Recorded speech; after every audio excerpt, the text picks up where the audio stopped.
Hello and welcome to Paul's Beer Reviews. We're on location today. We're at Creative Juices in Maple Cross, Hertfordshire, and I've been luckily appreciatively joined by Ben from Creative Juices. Get my words out. Ben, thank you for joining us. You're the owner, the starter of the place. You just give us a little bit of a breakdown of why Creative Juices. How did it all happen? It's a long story, which I'll try and sort of make short and relatively interesting. Yeah, we basically I was brewing with some old school friends as a hobby. We kind of took over my shed in the garden, built a little brewery out there, nice. Which is kind of every home brewer's dream, I guess. Yeah. And it kind of got to a point where we were starting to brew more. We were starting to brew quality beer. So I got, without blowing our own trumpet, we were brewing stuff and kind of going, I think this actually tastes better than some of the stuff we're drinking in the local pubs. Yeah. And the seed was sort of planted in my mind. I'm terrible for having an idea and then not being able to let it go. Yeah, to push it through. The more it festered, the more I was like, I've got to give this a try. Yeah. So yeah, we set up the company, started looking for a suitable location. Yep. Creative Juices was born specifically because my background is marketing, and we have part of that role was looking after creative artists, so right. Designers, artists, videographers, photographers, developers, that sort of side of things. Yeah. And the chums I was brewing with also had sort of a background in creative arts as well, so we thought there's the creative spin on taking beer styles and making them interesting. Yep. But there's also then the idea that we could in some way, once we're established and making a bit of money, hopefully filter off some of the profits and put it back into community art projects. Oh, awesome. And everything we do is kind of a little nod, yep, in one way or another to creative arts. So it was a very organic kind of mix then, was it? Sort of an idea didn't come out of nowhere, it was already there. Yeah, it's been festering for a while, yeah. Oh, brilliant. So I mean, what were the beers you were growing up? What were the beers that you were drinking? You thought, you know what, I could do that but better, and I'm going to go for it. Was there any beers in particular you really wanted to emulate, or? Well, I mean, it's interesting because we have, I've always quite liked the discovery element, right, of beer. Yep. Well, there's two sides to it. I think beer for me represents an excuse to get people together. Yes. And have that sort of social interaction. Yeah. So I've always enjoyed that side of things. Yep.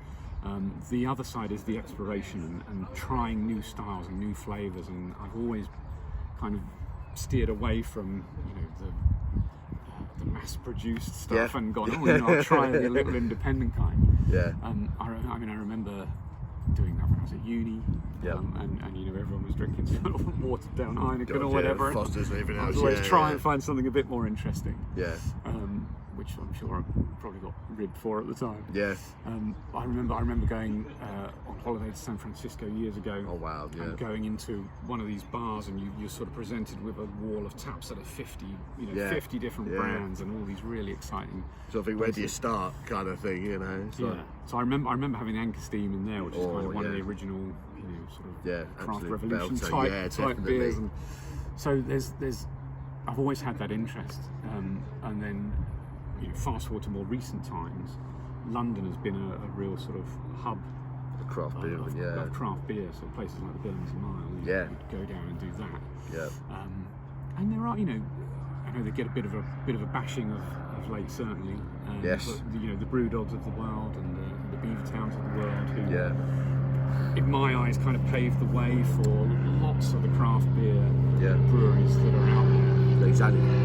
We're very close to an aerodrome near my building. Oh, there we go. But yeah, so I know they're getting a bit of bad press of late, but if it wasn't for them, lots of people like us probably wouldn't be here at all. Certainly. And they do good beer. So it's an interesting one. I couldn't name you a single beer that's made me go, do you know what, that's the one I that want to beer go turned for. me, made me want to go for craft. Yeah. But, I love the fact you mentioned Anchor. That's one that's come up a lot with the viewers. Anchor Steam, their Liberty Ale is a popular one. People talk about Sierra Nevada Pale Ale is another one that comes up a lot. Brewdog's Punk IPA, when that originally came up, they say it's one of those beers that kind of changed everything. I'm drinking your American IPA, which I've got to say is lovely. Hoppy as hell, which is fantastic in American IPA. I don't want to just glide down. I really want my taste buds to get something. Yeah. Is this like a new one, or is this one of your first creations? Did you think I really want an IPA out there, or? So we did when we were looking at what we brew as creative juices. Yeah. I was taking recipes we'd tinkered with, from back in the shed days, and evolved them into what would essentially be a core range of beers for us. Yeah. That is something we're still working on now. Sure. Because we're so relatively speaking so new. Yeah. That one in particular, I think, is arguably probably our best-selling beer. Yeah. Although I'm not surprised. We've got a new sort of hazy pale, which is the Light Fandango, which has sort of instantly jumped up as being very popular as well. Right up there. But yeah, I wanted something sort of West Coast style. Yep. I wanted something that had a bit of kick to it in terms. Yeah, exactly.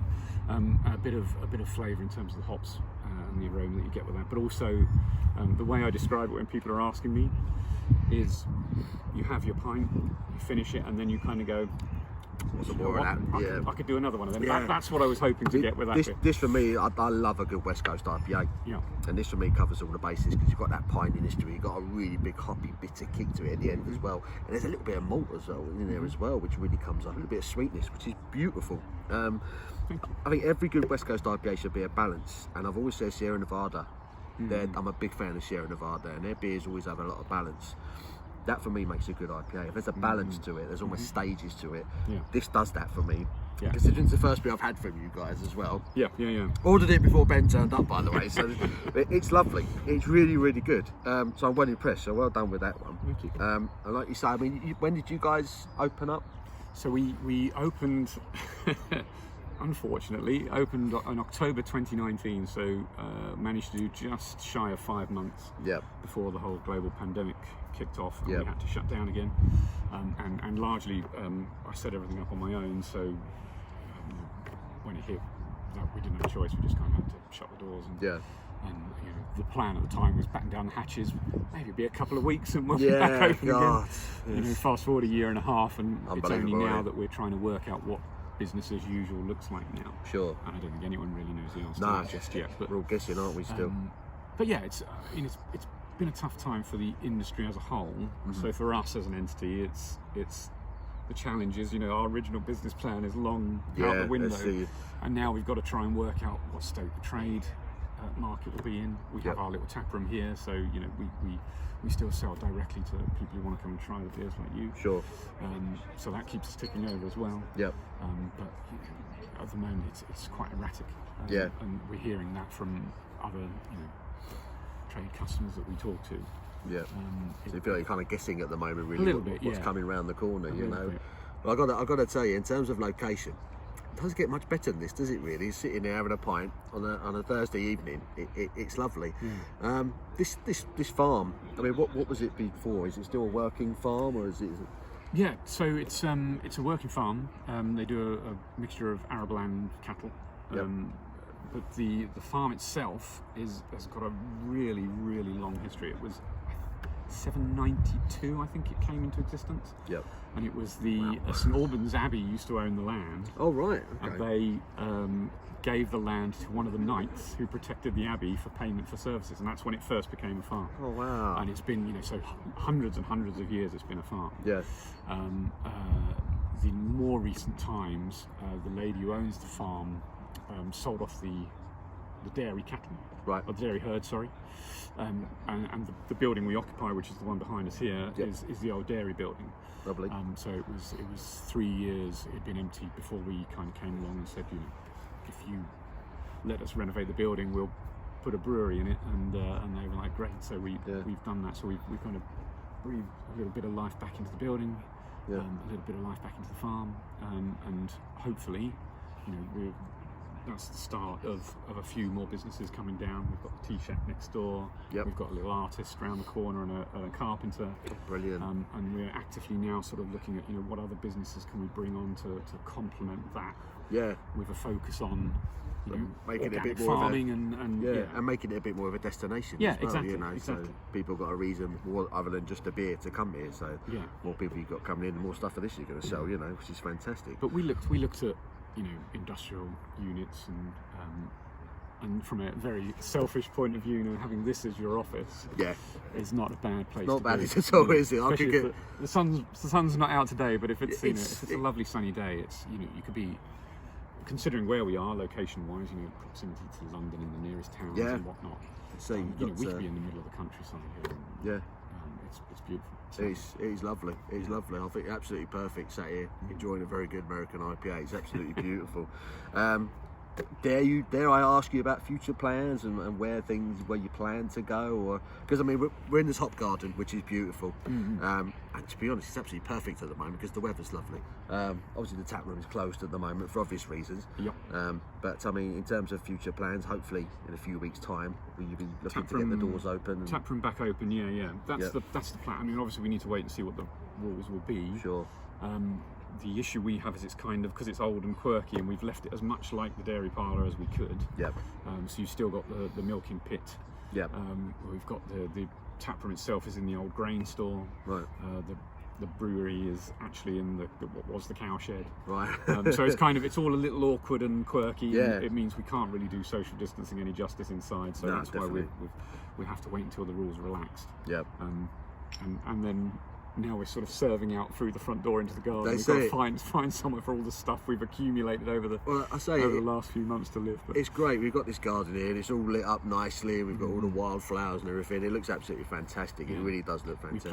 we planted all the wildflowers down on the front here just to try and encourage a bit of A lot of poppies. Save the bumblebees and all that. Exactly. We planted hops along the fence here. Oh wow! Which all promptly died, so we're going to have to do that again. I was going to say, did I miss the hops? They didn't last very long, unfortunately. But we're looking at see if we can get that done a bit more professionally than just me trying to do it. Trying to wire them up, yeah. Well, it's absolutely beautiful. Yeah, absolutely beautiful. I can't thank you enough for your time, Ben. It's been absolutely fantastic. I really appreciate it. Cannot wait for everything to get back to normal, so we can get back in the tap room and have a few beers in there. It'll be brilliant. So yeah, Creative Juices. Where can we get your beer at the moment? I think that's a bit of a tricky one at the moment. So here. Yep. If you're local, you can come down and try it on the farm, which is lovely. Yep. You can order it online. Perfect. So creativejuicesbrewingcompany.com. Perfect. I'll put the short and snappy in the description. I'll put it in the description box below so we know. Yeah. So we have our own cans on there. Here we have our own stuff. We also support other local little independent breweries. There's a few so you can buy guest ales on the menu. Yeah, exactly. And we'll continually sort of rotate those. So there's always something new and interesting to try. Fantastic. And then other local stockists, bottle shops and pubs and whatnot. Brilliant. And that's a conversation we're now picking up again. Yep. Having sort of started it pre-lockdown, stopped it, and now starting it again. So can we give you a beer again now, please? Exactly. Yeah. So we're starting to get out there a bit more, which is good. Brilliant. So we wish you nothing but the best, mate, because this is a fantastic location. The beer is beautiful. I can't vouch for it. Absolutely fantastic. So thank you again, Ben, for your time. Really appreciate it. I hope you've enjoyed this, guys. A little bit different. This is the first of many, and until my next one, guys. You take care.